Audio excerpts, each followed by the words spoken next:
untuk Bapak Ratu Dewa dan Pak Emmanuel. Kami selaku warga Palembang, kami meminta pertolongan Pak untuk membantu kami untuk pulang ke Palembang Pak. Bekerja di sini gaji sekian, nah itu yang mereka tegur.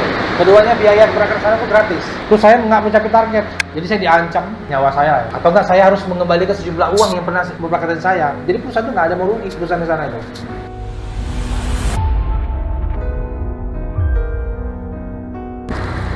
Baru-baru ini viral sejumlah warga kota Palembang yang mengaku terlantar di negara Kamboja. Mereka menjadi korban penipuan dengan modus tawaran kerja, namun saat ini mereka kesulitan untuk kembali ke kota Palembang.